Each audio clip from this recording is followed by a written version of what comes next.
Welcome back, you brave souls, to another episode of Unsolved Mysteries. Buckle up, because today we're diving headfirst into a pool of the strange, the eerie, and the downright unexplainable. We've got tales of sudden death, disappearances that would make your head spin, and enough unanswered questions to keep you up at night. We're talking about cases that have stumped the best and brightest minds, leaving a trail of theories and speculation in their wake. These aren't just stories, folks. These are real-life mysteries that continue to baffle and intrigue to this day. So, if you're ready to venture into the unknown, grab your detective hats and let's get into it. Our first stop takes us to sunny Riverside, California, 1994. Picture it: palm trees, sunshine, and a medical mystery that'll make your skin crawl. Our unfortunate soul at the center of this story is Gloria Ramirez, a young mother rushed to the ER in critical condition. Now, this wasn't your average trip to the hospital.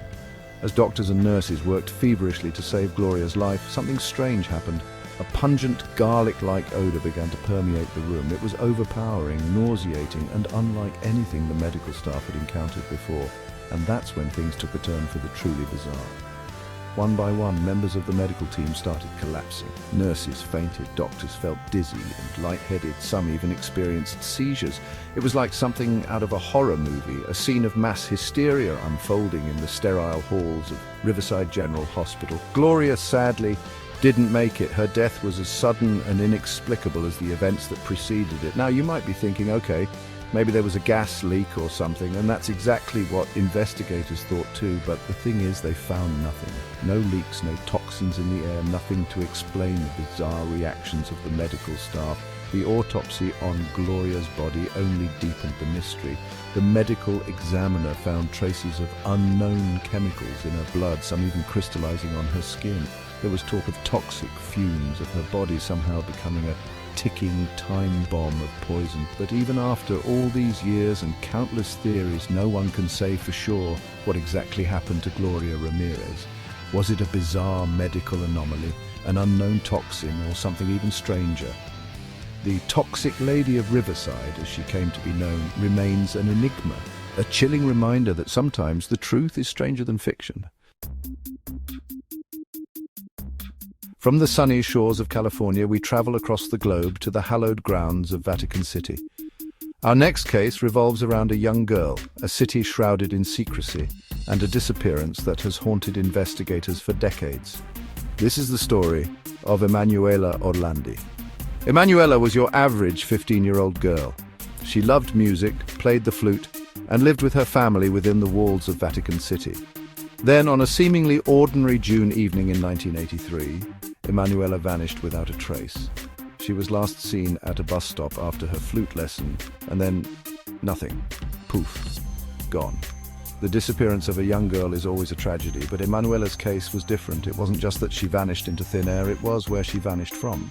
Vatican City, the smallest country in the world, a place synonymous with religion and power, suddenly became the backdrop for an unsettling mystery. Theories ran rampant. Some whispered about the involvement of the Italian mafia. Others pointed fingers at shadowy, secret societies. There were even whispers of a Vatican cover-up, linking Emanuela's disappearance to internal scandals within the church. Adding fuel to the fire were a series of bizarre phone calls and messages received by Emanuela's family in the years following her disappearance. The callers claimed to be holding her hostage, demanding ransoms or the release of prisoners in exchange for her safe return. But each lead turned out to be a dead end, leaving investigators and Emanuela's family grasping at straws. Decades have passed, but the mystery of Emanuela Orlandi remains unsolved. Did she fall victim to a random act of violence? Was her disappearance orchestrated by powerful figures within the Vatican? Or is there a simpler, albeit tragic, explanation that we've all missed? The Vatican walls remain tight-lipped, guarding their secrets and leaving us to ponder the fate of the missing Vatican girl. Chapter 3, the phone number that spells doom. Hold on to your cell phones, folks, because our next stop takes us to Bulgaria, where we encounter a mystery that's less about who's calling and more about what happens when you answer. This is the chilling tale of the cursed phone number 0888 888. Now, I don't know about you, but I've never met a phone number I was afraid of. But this Bulgarian number, This one's got a reputation, a bad one. See, every single person who's ever owned this number has died under mysterious and tragic circumstances. Coincidence? Maybe. Or maybe it's something far more sinister. Our first unlucky soul was the CEO of a mobile phone company, a man who seemingly had it all: success, wealth, and a phone number that would be the envy of any numerologist. But his luck ran out when he was diagnosed with an aggressive form of cancer and died shortly after. The number was then reassigned to a businessman involved in, shall we say, less than legal dealings. You can probably guess what happened next. He was gunned down in broad daylight, bullets cutting his life short and adding another grim chapter to the phone number's growing list of victims. If you thought it couldn't get any weirder, buckle up. The number was then given to a real estate mogul, a man who built his empire on bricks and mortar, not superstition, but even he couldn't escape the curse of 0888 888 888. He too met an untimely end, assassinated outside his own home. 3 owners, 3 deaths, all shrouded in mystery and misfortune. It wasn't long before word got around and the phone number became infamous. People whispered about a curse, a malevolent force attached to those 8 digits. The mobile phone company eventually deactivated the number, refusing to reassign it, leaving it to languish in the annals of creepy phone-related history. So the question remains: coincidence or curse? Are these just a series of unfortunate events, or is there something more to it? I'll let you decide. But one thing's for sure, I wouldn't be answering any calls from that number anytime soon. Chapter 4. Dyatlov Pass Terror on the Mountain. For our final mystery, we're strapping on our hiking boots and venturing into the frozen wilderness of Russia's Ural Mountains. This isn't just a walk in the park, folks. This is a story of a doomed expedition, a baffling crime scene, and a mystery that has chilled the bones of even the most seasoned investigators. This is the Dyatlov Pass incident. Picture this. February 1959, a group of 9 experienced hikers set out to conquer the slopes of Dead Mountain. Yeah, that's the actual name. Not exactly a good omen, right? They were young, they were adventurous, and they were about to become another chilling entry in the unsolved mysteries of the world. Weeks after they set off, a search party stumbled upon their campsite, and that's where things get really weird. The hiker's tent was ripped open from the inside as if they'd fled in a blind panic. But here's the kicker. They were found scattered in the snow, some barefoot, some wearing only their underwear, as if they'd run out into the freezing night without a second thought. But the strangeness doesn't end there.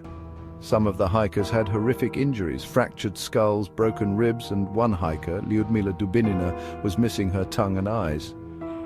These weren't your average hiking accidents, folks. Something truly bizarre had transpired on that mountain. Theories abound, each one more outlandish than the last. Some whisper about avalanches, others point to infrasound-induced panic, a strange phenomenon where sound waves can cause feelings of terror and disorientation. There are even theories involving secret military experiments, UFO encounters, and even, wait for it, Yetis. Despite countless investigations, official reports, and amateur sleuths working overtime, the Dyatlov Pass incident remains one of the most baffling unsolved mysteries of the 20th century. What really happened on that mountain? Was it a natural disaster, a case of mass hysteria, or something far more sinister? The answer, like the hikers themselves, is lost to the unforgiving wilderness of the Ural Mountains. Well, there you have it, folks. Another dose of the unexplained to keep you guessing. From toxic fumes to vanishing girls, cursed phone numbers to mountaintop terror, these mysteries continue to fascinate and frustrate in equal measure. What do you think? Do you have any theories of your own? Did any of these cases particularly creep you out? Let us know in the comments below. We read every single one. And hey, while you're down there, hit that subscribe button and ring the bell so you don't miss out on our next descent into the world of the strange and unexplained. Until next time, stay curious, stay skeptical, and most importantly, stay safe out there. Thanks for watching. If you enjoyed this video, don't forget to like, subscribe, and hit the bell icon for more intriguing unsolved mysteries. Let us know in the comments which mystery you found the most fascinating.